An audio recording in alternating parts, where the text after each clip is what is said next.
We're in the ACC early on. Louisville, the Cardinals, and here's Craig. Yeah, it's time to take a look at Louisville as we've been at this for a few weeks now. Big 12 now in the midst of the ACC, and we'll go around most of the rest of the country before all is said and done, and more of just a look at the schedule than anything else. But looking at Louisville based off of last year, 9-4 Sun Bowl champions, and overall pretty good season, although still a handful of teams in front of them in the ACC. Finished behind teams like SMU and Clemson, Miami, Syracuse, Duke, and then eventually found them right there in the same spot as a Georgia Tech. So not quite in the middle of the pack, but leaning between the middle and the top of the pack, somewhere right there. So what can Louisville do now in year 3 under Jeff Brom? That is the big question, and they do lose a couple of big-time players. Ashton Gelati will be gone to the NFL draft. Tyler Shuck, who actually had a nice year, especially with all of the questions about his health. He is now off to the NFL draft as well. Ja'Cory Brooks, their big-time wide receivers, gone to the NFL draft. So they're going to be missing some talent like most teams, but just schedule-wise, on paper, here's what Louisville is looking at in 2025 as they look to perhaps get to 10 wins. So starting off on Saturday, August the 30th, it will be the Eastern Kentucky Colonels opening up the season. They're at home for the Cardinals on that opening Saturday. That will be followed by, on September the 6th, James Madison rolling in for the second of 4 non-conference games. And then on Saturday, September the 13th, it is already time for their first bye week. So 2 games and then a bye week for Louisville on this schedule. They continue non-conference play on Saturday, September the 20th, as they'll take on the Bowling Green Falcons. And we can stop right there because that's the first month of the season. That's also 3 of their 4 non-conference games that they have on the schedule. So, yeah, Eastern Kentucky, James Madison, bye week, and then Bowling Green, the schedule for Louisville through the first 4 weeks.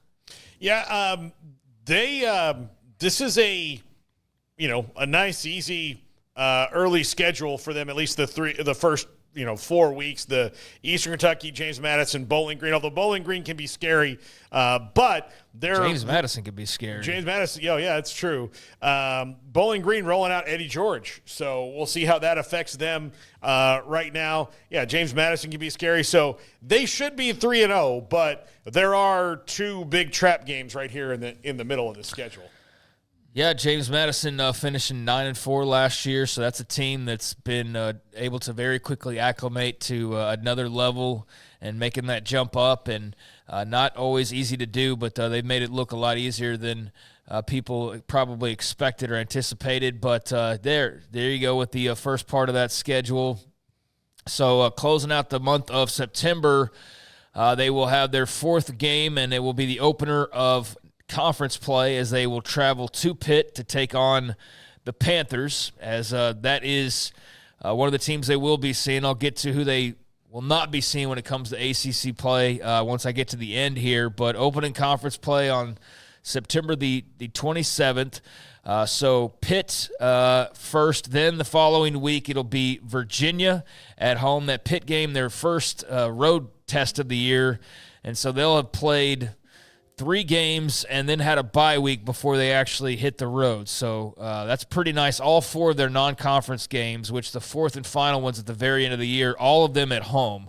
Also should mention 8 home games for Louisville this year as well. So it's a very favorable schedule in that regard. But this first trip to Pitt, then the following weekend, it'll be the Virginia Cavaliers back at home at L&N Stadium. So there you go, that second chunk. Bowling Green, Pitt to open conference play on the road, Virginia to open conference play at home, and then your second and final bye week there on October the 11th. So that sets them up to have 7 consecutive games to close the schedule. So 2 games bye week, 3 games bye week, and then they are going to have a chunk, but it'll be, Bowling Green, Pitt, Virginia there in that second window.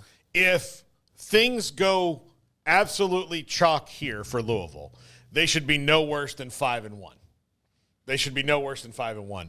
Miller Moss is the quarterback now. I think that's an upgrade over the last 2 years with Jack Plummer and even Tyler Shuck, who's getting a lot of love right now. I think that Miller Moss, an upgrade. He'll do well in that system with Jeff Brom. Jeff needs to recruit and develop a quarterback, though, because his 1-year transfer portal thing is not totally sustainable, but he's that good of a quarterback coach that it's worked. But Pitt here is the only team they could lose to on paper. Now, Virginia does roll out Chandler Morris at his 4th school, and we'll see how that works out in Tony Elliott's scheme. But I think they should be 5-1. Yeah, and I should have mentioned Miller Moss, and I intended to. It's written right here in my notes. As far as that's who they went and got to replace Tyler Shuck. I mentioned Tyler Shuck and Ja'Cory Brooks and Gelati and all those guys leaving, but didn't mention Miller Moss as far as being the big addition. But, yeah, he comes over from USC, so we'll see what he's able to do. And, you mentioned the Chandler Morris. He'll definitely be a potential upgrade, but, man, that's so ridiculous. 4 schools. I mean, it's just so – like, you really stop and think about it. It's just like, how ridiculous is that, honestly? I do it all the time. 4 schools. I mean – I do. And he's not the only one, so I'm not trying to bog down on him. But, like, when you really just stop and press pause and, like, think about it for just a second, you're just like, this is ridiculous. Well, and the thing about him in particular is that last year he had a fantastic year at North Texas. Yeah. It was a perfect spot for him. There's, like – and no offense to Eric Morris and North Texas, but he's about to jump into a world where his schedule is going to be harder, and a Virginia team that struggled for a long time now, as opposed to a place that was a perfect fit for him. I think if you're talking about, wanting to maximize your last year, I think he made a mistake. Yeah, potentially. We will see on that. But yeah, I think it's silly that it's been that much moving around. And I'm with you. When I saw him move after having a good year, I was like, really, dude? Like, did you know that most calorie deficit calculators don't work? My dietitian recommended the Lasty app to me, and it turned out to be the only one that got my calorie deficit right. Thanks to it, I lost 14 pounds in 1 week. Ready to kickstart your journey to healthy weight loss? Calculate your ideal calorie deficit using the Lasty app right now.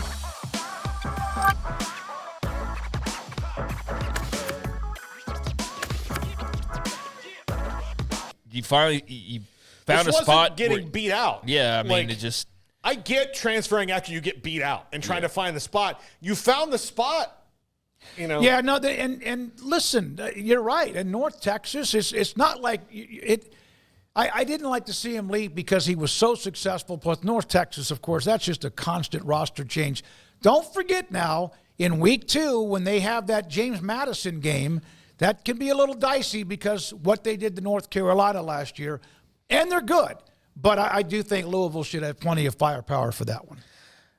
Yeah, I mean, they're going to be tested early a little bit, but I didn't mean to get off course on Chandler Morris all that much. But I do think that Miller Moss is a nice pickup for Louisville. No doubt.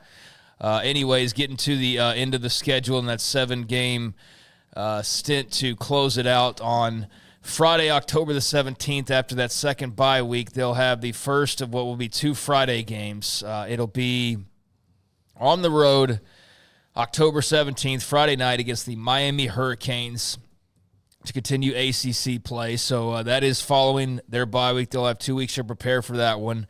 Then it is back home October the 25th, Saturday, Boston College. Following week, another Saturday, November the 1st, back at a road site there, one of their only 4 road games, and it will be Lane Stadium to take on the Virginia Tech Hokies. Then Saturday, November the 8th, back home, take on the Cal Golden Bears. They don't have Stanford on the schedule. I'll get to the other standouts they don't have on the schedule, but they do have Cal, yet it's at home. So no Stanford, and Cal at home means no cross-country West Coast road trip like some of the other ACC teams will have to take if you take travel into consideration or worry about that. Not a worry here for Louisville. So Cal at home. Then it's Clemson on Friday, November the 14th. So their 2 Friday games are at Miami and then home against Clemson.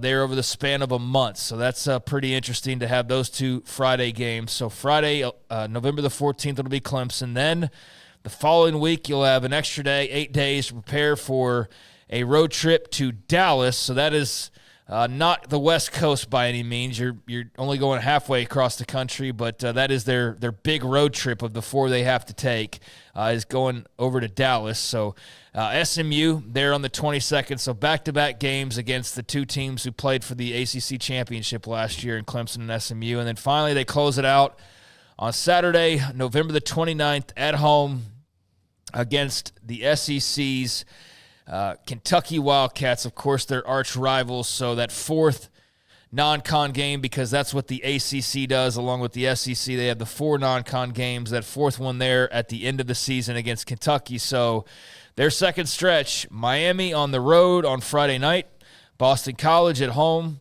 Virginia Tech on the road, Cal at home, Clemson at home on a Friday night, SMU on the road, and then Kentucky at home. So they could be 4-1 or 5-0 or whatever, but that last stretch of the schedule is going to be something else for Jeff Brom and Louisville potentially. Yeah, I'm gonna think that Miami is going to be tough at Hard Rock. Carson Beck, who we didn't talk about, might be a broken-hearted man. We don't know. I saw that. Yeah, he and Haley Cavender have reported she's scrubbed him from her socials. Oh, so I mean that's terrible. That's a tough thing. I can't believe we're even doing the show today. It's a tough thing. I mean, yeah. Let me tell you something. He's the loser in this deal. yeah, he can cry in his Lambo. That's for sure. But then at Lane Stadium is never an easy place to play. Virginia Tech by this point of the year is going to be one of 2 things based on how they're entering with Brent Pry.